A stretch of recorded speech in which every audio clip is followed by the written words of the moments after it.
E para a gente começar, vamos falar do Janeiro Branco, né? De onde nasceu essa ideia? Como é que isso foi formado? Esse é mais um mês alusivo, né? Porque ao longo dos demais meses, nós devemos também preocupar com a saúde mental dos profissionais de saúde, né? Em especial os profissionais de enfermagem, porque eles são a maioria, né? São a maioria dos profissionais. Eles são linha de frente nos serviços de saúde. É o primeiro contato, né, Sebastião? O primeiro contato geralmente acontece com um profissional de enfermagem. As instituições elas não têm mantido o número adequado de profissionais para atendimento da população. Isso não estou falando só de Campo Grande, né? Aqui no nosso estado, no interior também, né? Algumas cidades a gente tem enfrentado aí essa situação, no país todo. Né, o número de profissionais de enfermagem ele tem ficado reduzido, principalmente em Campo Grande, porque Campo Grande aumentou a população e números de hospitais, por exemplo, não aumentou. Né? Então a gente vive aí com a superlotação, a exemplo do hospital regional, né, aqui próximo, e o número de profissionais pequeno. O que acontece? O profissional tem que se desdobrar, que hoje fazem hora extras, plantões extras, né? Acaba que a complexidade do paciente é muita e não dá para atender a toda a necessidade. E eu tenho uma curiosidade, Sebastião, qual que é o piso salarial atualmente do enfermeiro? Vocês têm encontrado um acordo, têm conseguido chegar mais ou menos num patamar desejável para a atuação? Então, essa é uma questão muito séria, importante. Eu, por exemplo, formei em 2000. De lá para cá, a gente viu um empobrecimento muito rápido da categoria, porque a média salarial em 2000 de um emprego de um enfermeiro era 10 salários mínimos. Hoje você tem instituição que paga 2 salários mínimos. Né? E aí você tem uma demanda muito grande de pessoas, porque hoje nós temos em torno de 16 cursos superiores no estado. Então, assim, instituições privadas com salas superlotadas, enfermagem à distância também, nós temos tanto no nível superior quanto no nível técnico de enfermagem. Então assim, o mercado saturou de profissionais e isso fez com que diminuísse muito os salários, né? E com isso as pessoas acabam tendo mais de um emprego. Então são fatores, como eu estava dizendo, quando você trabalha com superlotação, com baixo número de profissionais, atrelado a um salário baixo, que você tem que ter mais de um emprego, vai afetando a saúde mental do profissional. Por isso que no mês de janeiro a gente faz o alerta, né, para a saúde mental dos profissionais. O Conselho Federal de Enfermagem ele vai iniciar uma pesquisa agora esse ano, uma pesquisa nacional sobre a saúde mental dos profissionais de enfermagem. E isso vai possibilitar um diagnóstico muito importante e também o direcionamento de algumas políticas que venham atender esse segmento. Aqui no Mato Grosso do Sul nós procuramos o deputado Herculano Borges, pedimos um projeto de lei para ele, de laborterapia, né, que tenha educador físico, ou aliás, profissional de educação física, né, assim que é o nome correto, nos hospitais que possam fazer algum tipo de atividade de relaxamento, 15 minutos que seja, já causa um impacto positivo na vida desses profissionais. Eu acho que a OAB, e é claro, está falando de uma instituição que conquistou ao longo do tempo uma credibilidade, há pouco tempo, uma credibilidade gigantesca, né? Há pouco tempo a preocupação deles com relação a esse monte de curso de direito que estava e da qualidade, né? Como é que nacionalmente a categoria tem se pronunciado a respeito disso, né? Muitos cursos, como você mesmo disse, e essa questão do curso à distância, quando a gente fala de saúde, parece que é uma coisa que a gente está até brincando, mas é real, né? Como é que vocês estão... Não dá para ter uma banalização do profissional de saúde, ele está cuidando da vida de pessoas, Uma né? coisa é a gente falar na modernidade de uma operação por sistema, né, de internet, aquela de câmeras e tudo mais. Outra coisa é você dar a primeira formação, e a gente está falando do enfermeiro, que é o primeiro contato com a pessoa. O nome é enfermeiro, ou seja, é o primeiro contato com o enfermo, antes do médico até. E muitos deles têm até mais conhecimento por tempo de vivência, né? Justamente porque essa coisa era bem mais pessoal, né? E hoje você tem isso pela internet. Como é que vocês estão se mobilizando com relação a isso?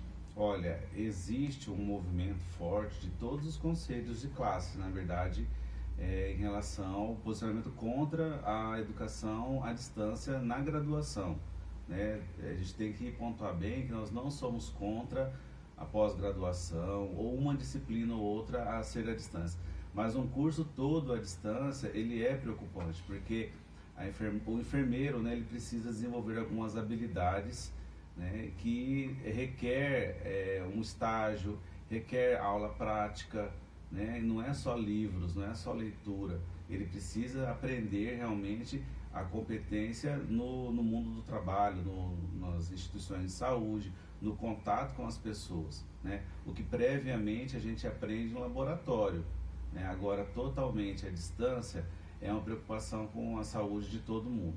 É importante vocês falaram também, porque assim, o enfermeiro ele tem algumas competências, por exemplo, o enfermeiro obstétrico, ele é um profissional habilitado a internar uma mulher grávida, a fazer todo o acompanhamento dela no trabalho de parto, a fazer o parto e a dar alta dessa mulher, inclusive na instituição hospitalar.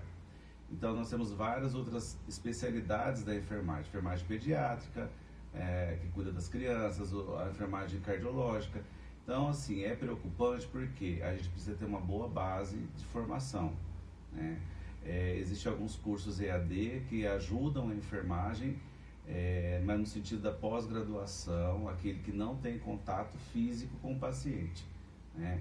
Uma enfermagem auditoria, por exemplo, talvez ela possa ser feita toda à distância, mas não o curso superior, e preocupa ainda também o curso técnico de enfermagem à distância. E Sebastião, a gente tem em 2020 também como ano da enfermagem preconizado pela OMS, que é a Organização Mundial de Saúde. É mais uma forma de reforçar tudo que a gente está falando aqui, mas de uma maneira global, né? Exatamente. Então, o que acontece? Diariamente, no país, enfermeiros, eles atuam naqueles indicadores de saúde que a gente precisa melhorar. Melhorou muito a mortalidade infantil, reduziu muito a mortalidade materna, o controle de pessoas com diabetes, com hipertensão, hanseníase, tuberculose, infecções sexualmente transmissíveis como a sífilis, que é uma doença bíblica, mas permanece no nosso meio. Então, todas essas ações, ela tem um profissional de enfermagem capaz de executar. Então, nós, enquanto Conselho Regional de Enfermagem aqui no Mato Grosso do Sul, estamos publicando agora nesse semestre os protocolos assistenciais que todos os enfermeiros vão poder fazer adesão e poder melhorar a saúde da população, né? Então, assim, o enfermeiro, o técnico de enfermagem são profissionais que eles podem fazer muito mais. Então, o que acontece com essa questão do ano ser dedicado à enfermagem? Por que a Organização Mundial de Saúde dedicou o ano 2020 à enfermagem? Porque em muitos países, inclusive aqui das Américas, quando a gente acha que países muito pobres é a Índia, é a África, não. Aqui nas Américas também tem um grande problema, que é a falta de cobertura e de acesso aos serviços de saúde. Então, a Organização Mundial de Saúde viu no enfermeiro potencial para melhorar a cobertura e o acesso universal de saúde. O Brasil, em que pese todas as dificuldades que nós temos com o serviço de saúde público, mas ainda assim ele garante na Constituição que saúde é o direito de todos, dever do Estado. Mas o mesmo não acontece em alguns países, por exemplo, aqui nos nossos irmãos Paraguai, Bolívia, que ainda, entre os indicadores de mortalidade materna, os primeiros lugares estão entre o Haiti e a Bolívia, que é aqui do lado, por exemplo. Então isso quer dizer que a saúde não é realidade para aquele povo. E aqui no Brasil nós contamos então com mais de 2 milhões de profissionais de enfermagem para estar atendendo a saúde da população. Bom, e para a gente finalizar aqui o nosso bate-papo, por que é importante que a população saiba e se integre também a respeito das atividades dos enfermeiros? Porque às vezes a gente noticia, por exemplo, uma greve dos profissionais num hospital regional, numa Santa Casa, bota um efetivo reduzido e não ficarem julgando, né, de repente, a atitude coletiva de vocês em prol de mais qualidade de vida, de melhores salários, um ambiente de trabalho um pouco mais sustentável. É bom lembrar-se que antes de ser profissional de enfermagem, são donas de casa, são pais, né, de família, são pessoas que têm as necessidades comuns, baixos salários, às vezes desrespeitam alguns direitos trabalhistas. Então, assim, greve é legítima, a gente não está dizendo...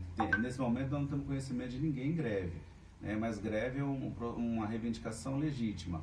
Os serviços de saúde eles não param por conta de greve, né? É acionado um comando de greve, mas infelizmente esse é um ponto de estrangulamento muitas vezes para que os direitos trabalhistas sejam respeitados. Em relação à sociedade, a sociedade ela deve lançar assim mão, né? A enfermagem é um recurso muito grande que tem. Então eu disse que todo enfermeiro é habilitado por lei a fazer parto, então isso pressupõe que ele faz pré-natal. As crianças podem ter o controle de crescimento e desenvolvimento feito por enfermeiros também. Se está com tosse, tem suspeita de tuberculose, procura lá o enfermeiro que vai fazer o primeiro exame.